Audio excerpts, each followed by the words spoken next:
Hello, my name is Nicholas and I'm a happy teacher. Welcome back to the Teaching Around the World series. This month's topic is professionalism, professional development. And it's making me think about April's Fools. And you'll know why. So first I'm going to do something new on this channel. I'm going to do a video without a teaching around the world video, without even preparing it before. So the paper was on the floor.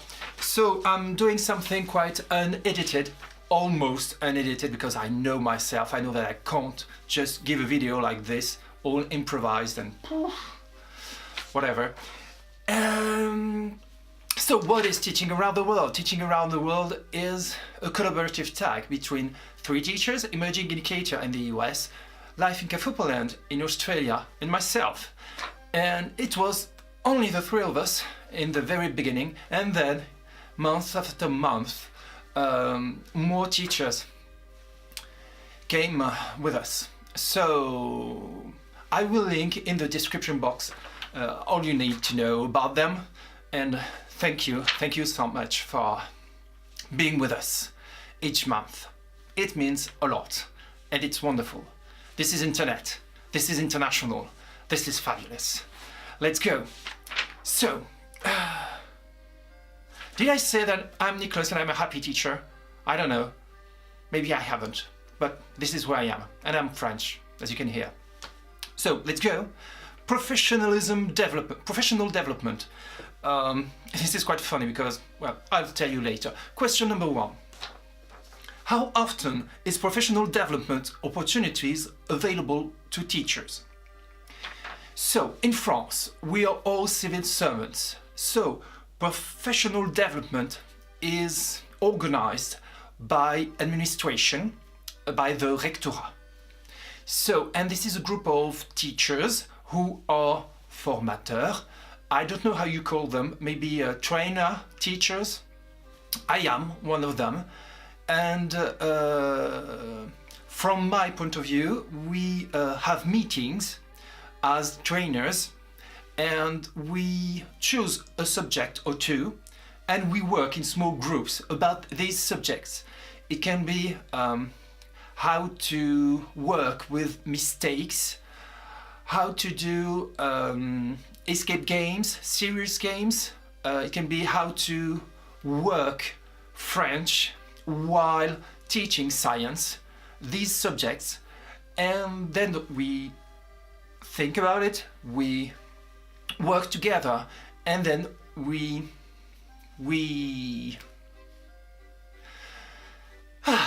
unedited, I said.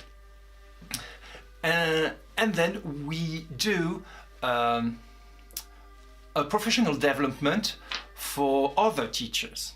This is what we do.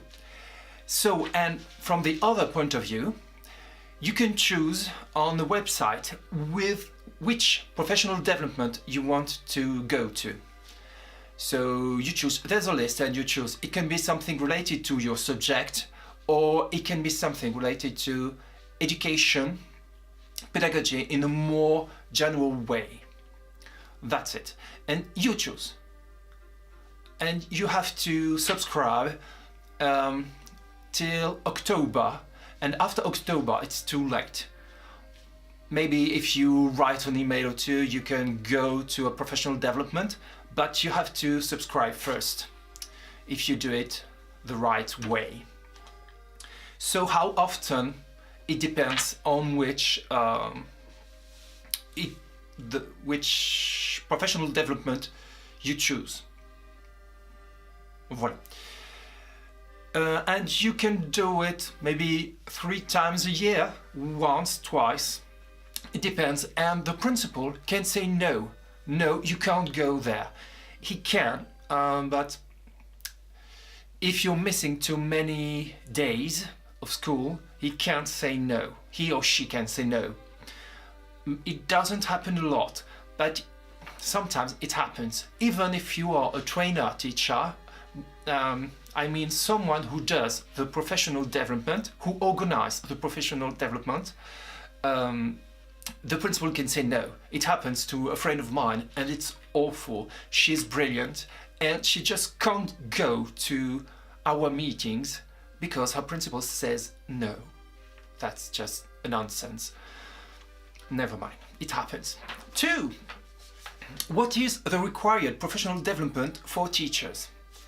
Nothing. Nothing is required.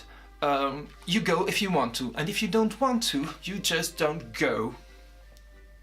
That means if you're a teacher and you never go to any professional development, it's possible. It's crazy, it's a nonsense, but it's possible. You just go if you want to. The inspector, I've talked about them before, an inspector can tell you you should go to this professional development, but if you don't want to, and if you don't, nobody can force you. Nobody can make you do it.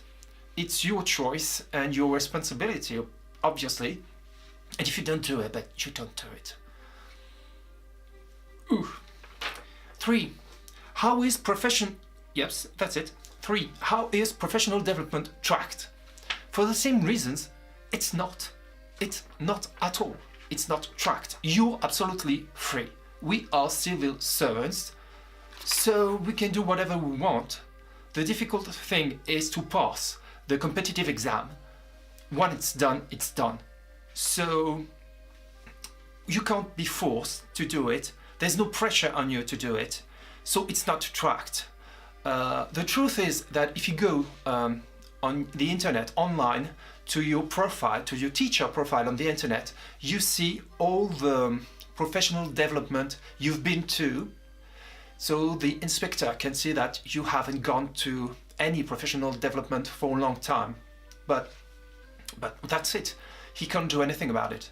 He can give you a bad appreciation, which means that you will go in our step system, you will go slower, but that's it. There's no pressure. You can't be fired.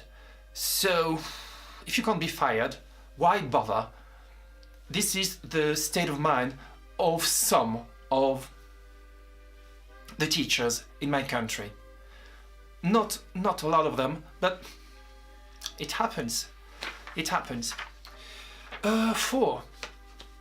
Are teachers encouraged to pursue advanced degrees? No. I will say no a lot today. No.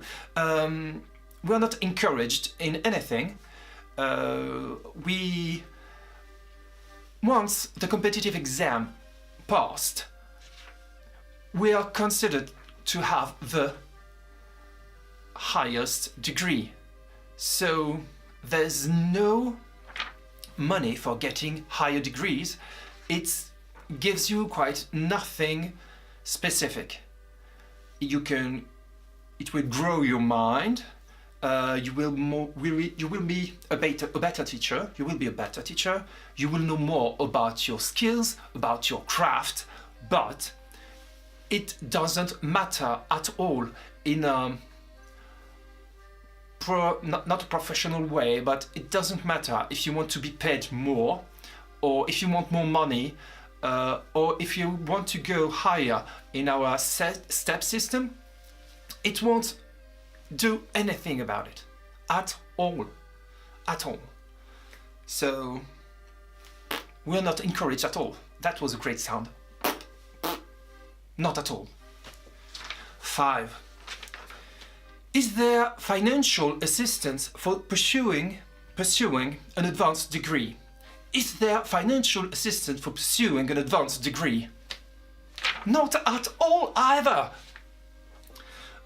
Because we have to do it with our own money, on our own time, and that's it. So no financial assistance at all. Maybe I'll try to have a master. I already have a master on biology and geology. This is my subject, but I can do it with for educational, an educational master, and maybe I'll do it, I don't know. But if I do it, it will be on my time, with my own money. I'll have to go to Montpellier each week, and no financial help at all to do that. I've got to do it with my own money. And if you want to pass a higher competitive exam called agrégation, you have to do it on your own. You can ask for, it's not a holiday, but it's 6 months, which during which the rectorat, the administration, allows you to be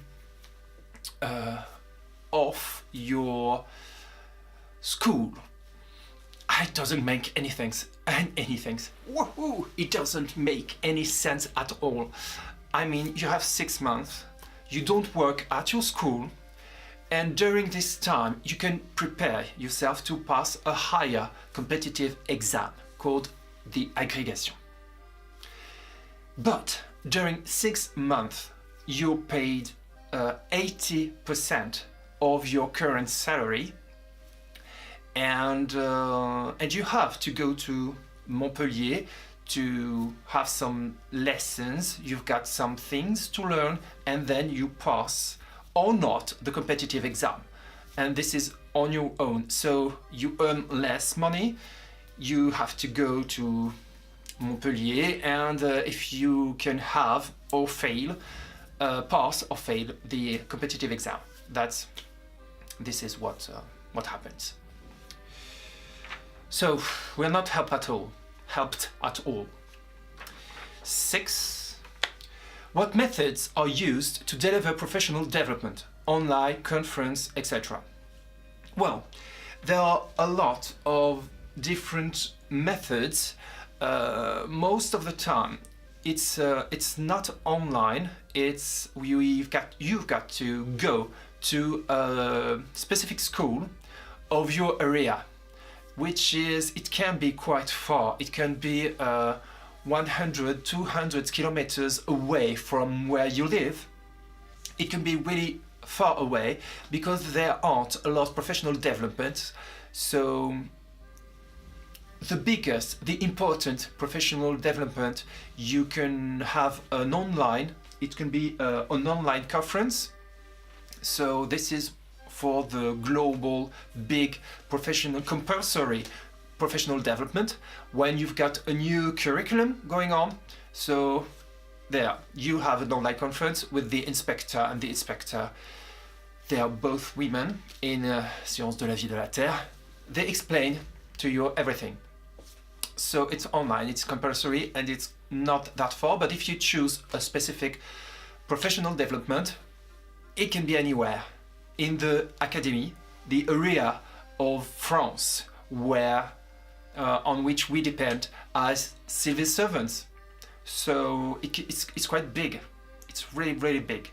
It can be anywhere because the trainer teacher, the person who does the professional development, choose a school which is close to where he or she lives, and that makes sense. So the other teachers have to go where this teacher teaches.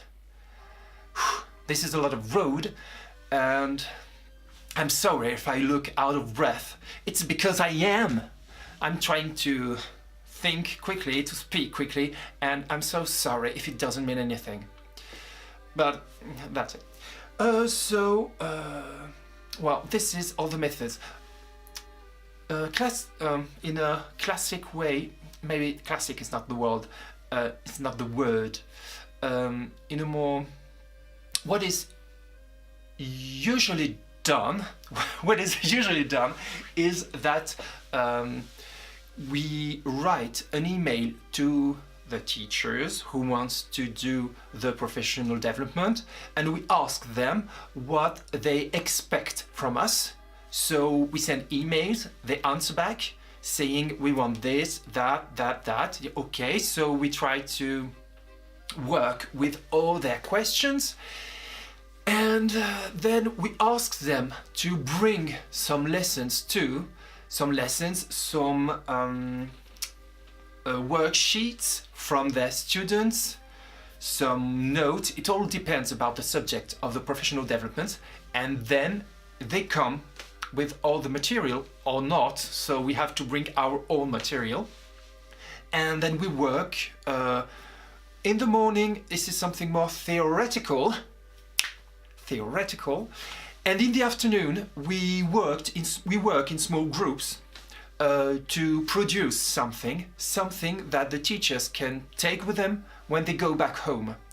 And sometimes the professional development is 2 or 3 days long, not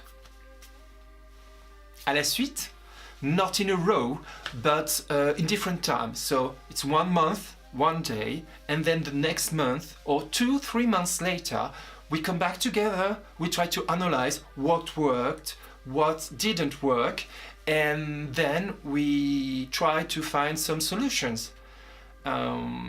What is important is that the teachers have a good feeling about the professional development, because they wanted to do it, so they have to get something from it, and to get something not just theoretically, but something they can use and implement in their classrooms. And that's not an easy thing to do. It's not an easy thing to do. Yes. And myself, I am just new about being a trainer teacher. I've done 1 or 2 professional developments yet, so far. But this is something quite really interesting. And when you're on the other side, you have to think about what matters to your the people who come to the professional development. It's something really interesting. You talk to a lot of other teachers who see the job the same way as you do. So these are brilliant people, and sometimes I didn't think that I fit in. Well, it's always a feeling that I have, so this is quite personal. This is confession time. But well, sometimes I think that I don't fit in, and it was difficult, and it takes me a lot of time to be myself in a group of strangers, because I'm an introvert, as you may know. Well, but I'm getting better, because I feel trusted, I feel relevant now, and well, it's getting better, and it's really interesting. And sometimes I wish I could share what I do with these teachers to a lot of people. And in fact, this is what I do when I show you my classroom. When I record what I do in my classroom, I try to share it with a lot of people. It's English people so far, but maybe next school year, I'll try to do it in French, because why not? You know, you're helping people, and if it's not helping, you light some bulbs in their heads, you ignite something. And I don't know if it's English at all, but it's a beginning. It's a little spark, and from little sparks can come a fire. And that's, well, never mind. I don't know where I'm going to. This is what happens when I don't write. You see, there's only the question here, and I'm making all the things up. Well, I guess that's it. Thank you for watching this so far. All this blabbermouth, these words coming out of my mouth, like, I won't say diarrhea, but it's something like that. So thank you very much for watching. I hope you'll be there next week, because, well, I try to put on video every week, even though it's difficult sometimes. But I try my best. I'm trying my best. So thank you so much for being with me on this channel. It's really appreciated. If you have some questions, please put them down below. If you haven't understood anything of what I've just said, I'm so sorry, because I'm not English and the words don't come that easily. although I think I'm speaking a little bit better than I was on the very first video. Thank you so much. This is a wonderful adventure here on YouTube with you all. Thank you very much. Don't forget le pouce bleu, le petit pouce bleu, if you like this video. Well, now I've got to not edit this video to put this on the internet for the 1st of April. Happy April Fools, everyone! I guess I'm the fool on this video because I'm just talking nonsense. Never mind. I love you all. Des bisous. À bientôt.